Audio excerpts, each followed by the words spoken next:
What's up, everybody? Agnar here.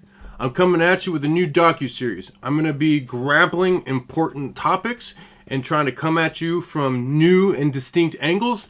And I'm going to try to just shed light on some things that have always bothered people like me and you, and how we need to keep a spotlight on it, and we need to keep talking about it, and we can't let it fade off into the mist.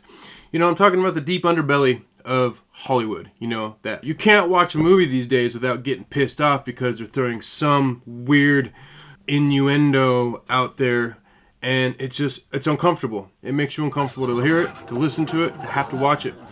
But I have learned in the process of this that while digging through this information and doing research, that I'm gonna have to be careful about what I say, how I say it, and what accusations I throw around, especially if I'm putting names on stuff, because I don't want to be sued. Learned in this process, I might be in a little bit over my head.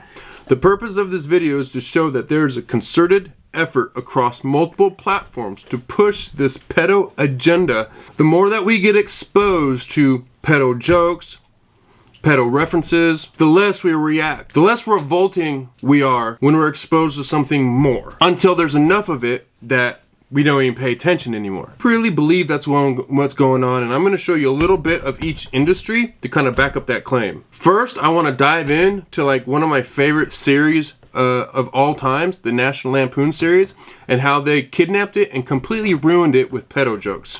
So I'm going to start off with the cockpit scene, which is absolutely disturbing. I don't know in what universe this is funny to a normal human being. But apparently a room full of producers, technicians, assistants, and associates thought this was a great scene to shoot. And here it is here. All right, that's when the plane... I don't know in what world that this is okay. Like that joke. Like, and the goal is to get you to laugh at it. Because if you laugh at it, then if you're laughing at something, it's not really affecting you in the way that it should be affecting you. So let's get into another clip before I get into furthering like my point on some issues. Out there good, buddy? You know how little boys are when their mouths get going. What? What? Wait, what? Suggesting that you are a sex offender or a pedophile. Oh. Yeah, so that's CB radio, guys. And right here might honestly be the most disturbing part. Listen closely. Neat, huh? Hey, Dad, what's a pedophile? Well, Kevin, when a man and a boy love each other very much... No. Literally just tried to explain it as love. Pedophilia is love. Wrap your brains around that. That's fucking insane. In doing my research, I really thought that, you know what, I can really make a change with this. Then I started digging up all the old stuff and then seeing how big this was actually in its time. Like, this like really blew up in the Michael Jackson, the Harvey Weinstein, the Corey Feldman era. Like, this stuff really blew up and took off like a wild flame. But it died too. It died rather fast, and we don't talk about it enough. So let's talk about this stuff again, because I'm going to show you how the pedophile agenda is prevalent in movies now, in social media, in cartoons, and even in AI. Even AI is part of the conspiracy, the agenda, the indoctrination. And we're going to break all that down. So the pedophile agenda has gone through a transformation. Currently, it's done through lewd and crude, disgusting jokes. But before the hashtag #MeToo movement and Corey Feldman, it was done in a more open, in front of our faces. I'm going to walk you through a list of movies that are completely open about their agenda, and most importantly, I want you to pay attention to who the producers and the directors are of these movies, because at the end of this video, it's all going to come together and make sense about understanding who they are and why they're doing this. Disclaimer, this is not a guide for creeps. Every movie and scene I'm about to point out has been well known by all the weirdos around the world for a long time. In order to support my argument for now, I'm gonna show you what it has always been. So let's jump right in. We'll start with The Professional. Used to be one of my favorite all-time movies. Now I look back and understand all the questionable scenes, so it's not. But it stars Leon, the professional assassin, is giving shelter to the recently orphaned Natalie Portman. So we'll start with the mildly suggestive first. Ow! Like a virgin. Ow! Touched for the very first time. Like a virgin. Okay, who is it? Don't know. Then, if you had any doubts whatsoever what the director was getting at with his suggestive indoctrination, then Natalie Portman just outright says it for the world to hear. What exactly does your father do? So I don't get the point of that. Just a random preteen wearing women's lingerie talking about virginity and getting touched for the very first time. He's my lover.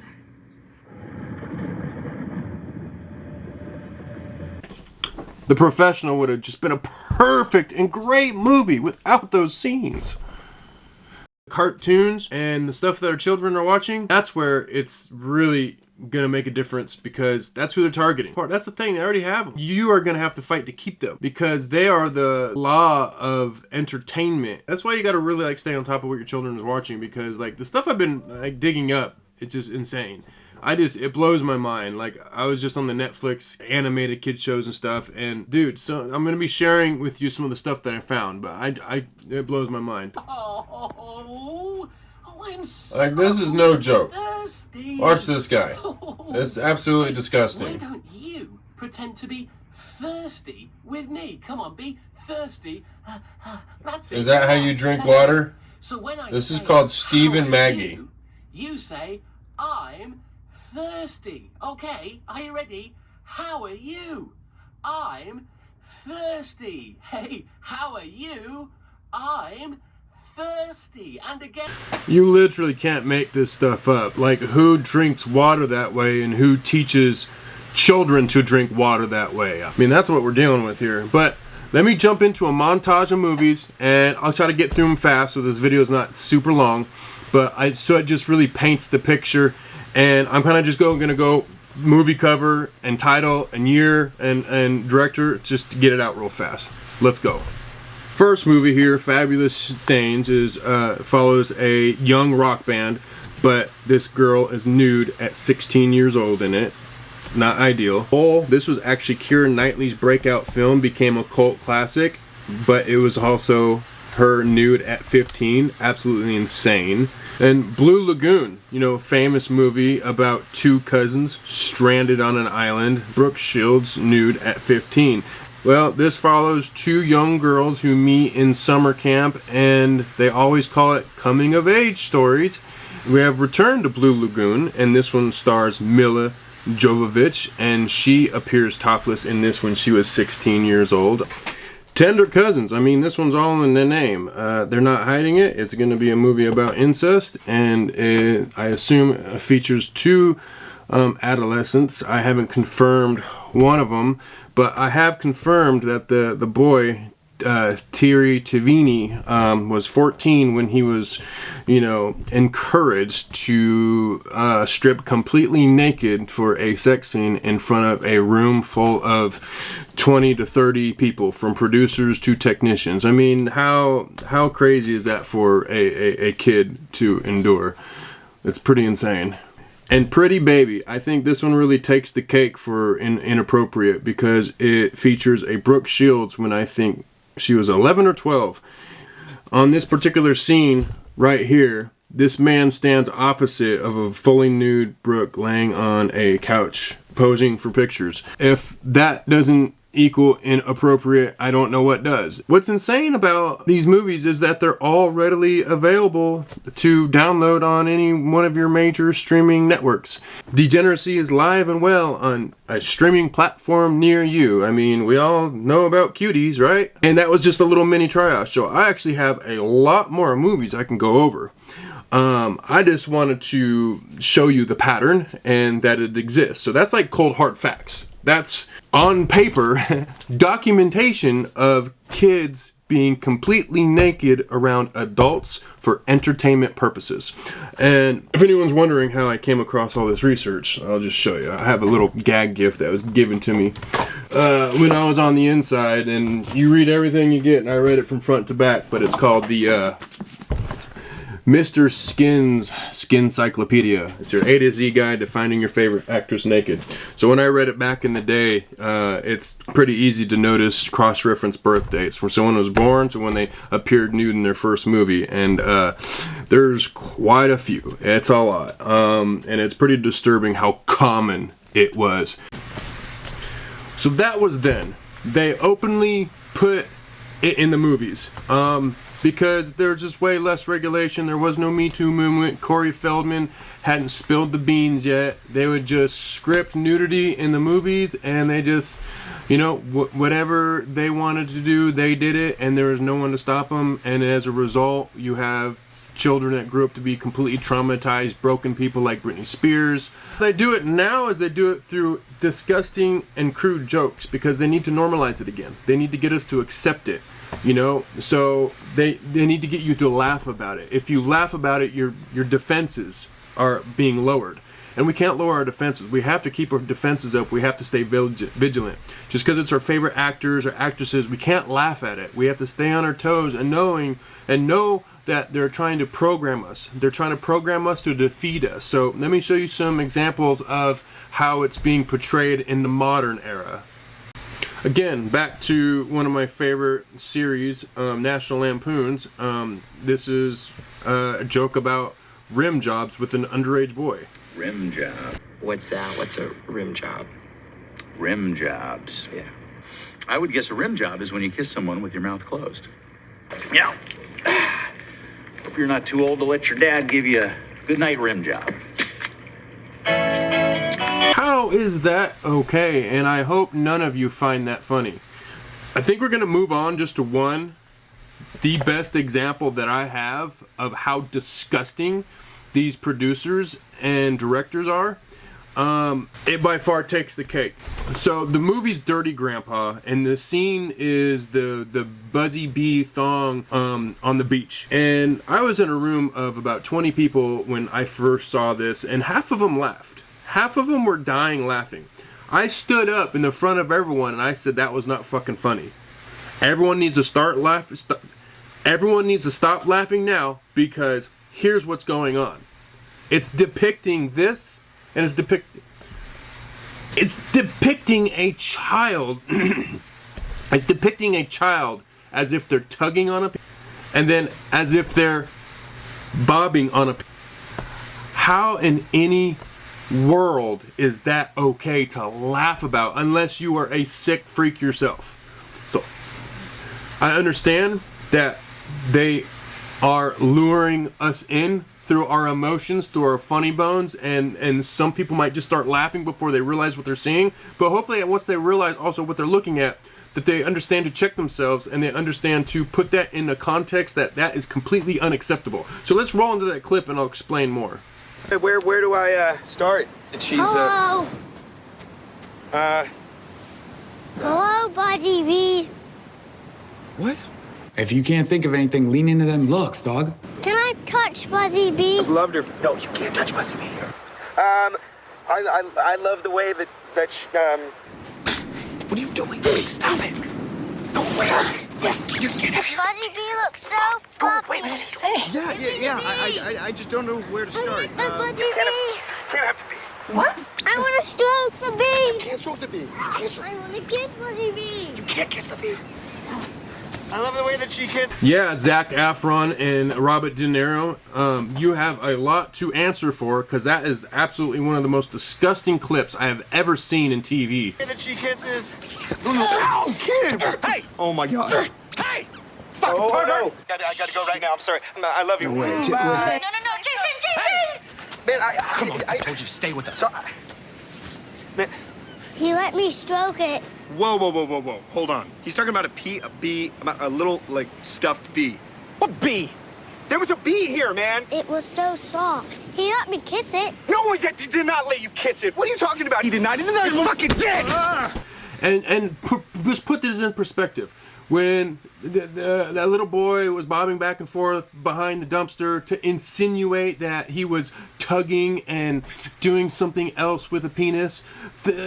Being a film student myself, you realize how much goes into just a single scene, a single shot. It wasn't just a couple people exchanging ideas on how to get the right shot. We're talking about 30 to 50 people on a major production, and each one of them, just picture the room. They're talking about, hey, we're going to get this child to make it look like he's tugging and playing and just doing these things to this grown man. And we got to make sure the camera's at the right shot. Oh, that's so funny. High five, slap on the back, handshakes. Like, we're doing such a great job. It looks, from the angle, it really looks like he's doing something to that full-grown man's thing, right? And the child, like, he pulls the bee off and Zac Efron is naked, so you have a child there with a grown-ass naked man. And just picture the scene. It's just obscene. It's so incredibly insane that that's the type of stuff that's allowed to be on mainstream media. It's fucking insane that this is what, in a sense, that we allow. Like, we should have been rioting. Why didn't we riot and picket the fucking studios and the production companies that make these movies and videos? You know, instead what happens is that the whole world comes together and they block Sound of Freedom. That's what they do. These actors, these companies, and all their supporters, they block the distribution and production of Sound of Freedom, the movie that exposes this crap, right? And this is what we're dealing with. And it's just freaking, it's so fucking sad. And it's so disgusting. And you wonder why I had to do 7 years for accessory after the fact to offing one of these motherfuckers, dude. So, that one just has always gotten me. It's always pissed me off. And really, I just wanted to make this whole video just to highlight that clip and the obscenity of it. So with that, we'll move on to the social media and the AI, because I got to give warning to fathers and mothers out there that have their children on social media. And then we got to jump into AI, because I discovered that's just as dangerous as well. So I'm going to conduct a little experiment, and I decided I'm not going to do it on camera for privacy of the accounts and of the platform, because I don't want to get sued again, because I'm going to make some pretty crazy accusations here. If I'm personally a fan of like those dance routines in like Japan and stuff, and a lot of them feature kids, and that's fine. You should have a social media platform where you can look at a kid's content and it be okay. And this is the warning I need to give the fathers, and I'm going to do an example of it right now. That it almost doesn't matter what accounts that you go to. It can be completely random. But if you look at the comments on that account, if it's probably going to show some very disgusting comments, and this is what I need fathers and mothers to be aware of. So I'm gonna just really on screen conduct the experiment real quick. I'm gonna get on here. I'm going to pull up the database. I'm just gonna put in kids dancing. That should be fine, right? Kids dancing. I don't know, pick that one. Okay, comments. Okay, yeah. Let's go ahead and frame that in. Obviously, I'm going to edit and post a little bit to streamline this stuff. Save that. Yeah, that's pretty straightforward. Even uses his own picture and his face in it. Like, the people are so brazen. So what I don't understand is you have grown men sending crazy comments to kids, and these accounts don't get banned. How do these accounts not get banned? It's crazy. That's why I believe that there's algorithms in there that push and support this stuff. You know, it's just a different platform. It's a different type of the algorithm. It's the Hollywood that I just showed you, still alive and well. I need the fathers and the mothers to know that to go over your kids' content. If they are on social media and they post content, please review that content. Make sure you know everyone who's commenting on it, and if it's strangers, block those comments, censor the comments, report those comments, and report those accounts. I just found enough. 3 or 4 screenshots is enough to prove my point of mine. Let's get into some of the kid stuff right off the bat. So there seems to be some type of fascination with the anus and farting now, as you'll see here, and some other stuff I'm going to be showing. Just They get into the song right here, and the dinosaur brings up a bag for the other dinosaur to fart in. Take a look. That was a great story. So here is a cartoon called Larva, and they start licking each other's buttholes. It's absolutely insane. Watch this.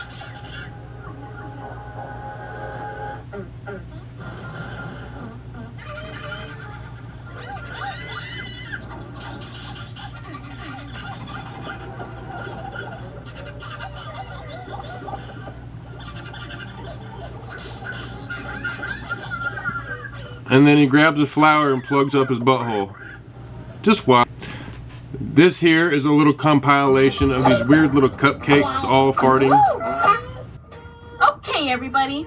Taking care of I'm just like farting and like anus specific. Right here, it actually shows a picture of this thing's anus from the inside, which is really insane. I stop and pause it. So basically you see this thing's butthole. Absolutely weird and so uncalled for. Then they continue to fly around the rest of the scene with their buttholes. I don't know if this is just like a constant thing in this cartoon. It's just what they do. Comment below if it is, but it's really weird to me. Blow. And I know this is old, but I just came across this today, this Teletubby clip, and it's just mind-blowing too. Like, this brainwashing has been going on for a while.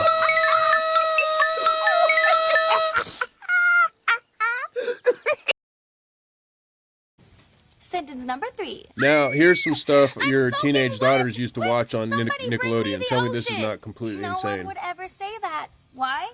Because if you were soaking wet and you were upset about it, the last thing you'd want is for somebody to bring you the ocean. Because the ocean is even more wet than even the wettest person in the world. Have you ever tried to get your whole big toe in your mouth? Check this out.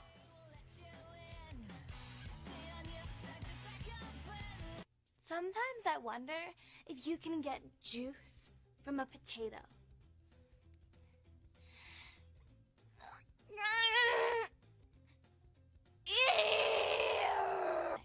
Is it possible for a teenage girl to drink water upside down? I'm thirsty.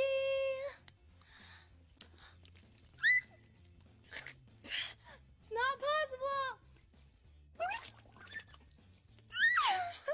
This has been me in a video. Come on, give up the juice. Cut the shit. Are you a pedophile? And here's more normalization Lucas, if you're a of pedophile standing in pedo front of 3 single stuff boys, would you admit it? for the kids. Probably not. Then why would he? Oh, come on. Do I look like a pedophile? Yes, absolutely. That's not fair. You look more like a pedophile than anyone I've ever seen. Look, I'm not a pedophile. I'm a cool guy.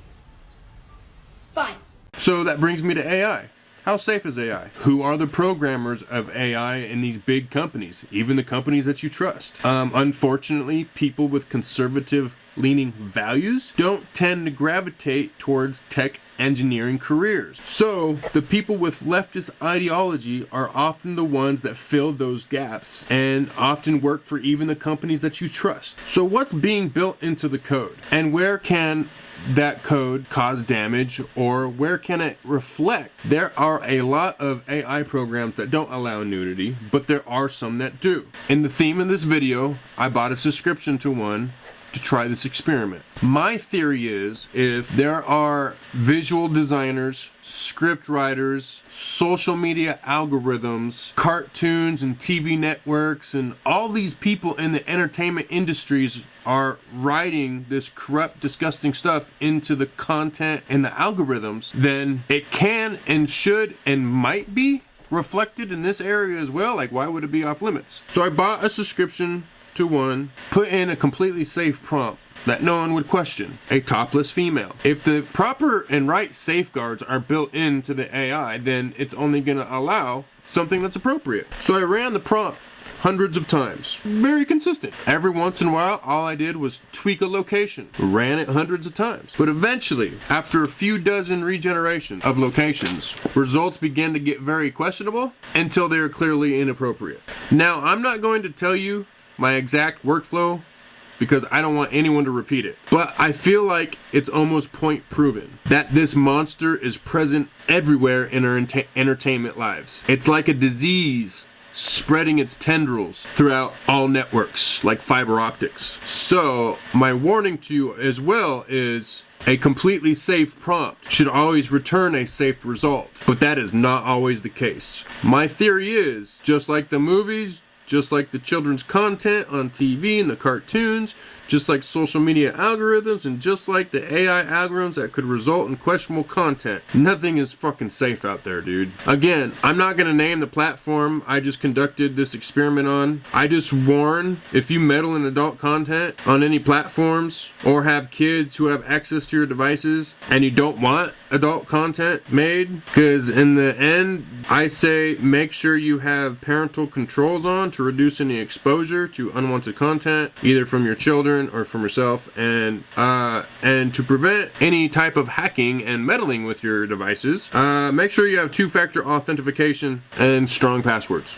The last thing you want is content within your personal private property being manipulated. AI, even image generation programs, are subject to the pedo agenda. It's infesting all parts of our society. That's why we have to protect the minds of our children. We have to eradicate this monster somehow. We have to defeat this. But with that, I'm going to end and close this out with this really amazing montage put together by this French gentleman.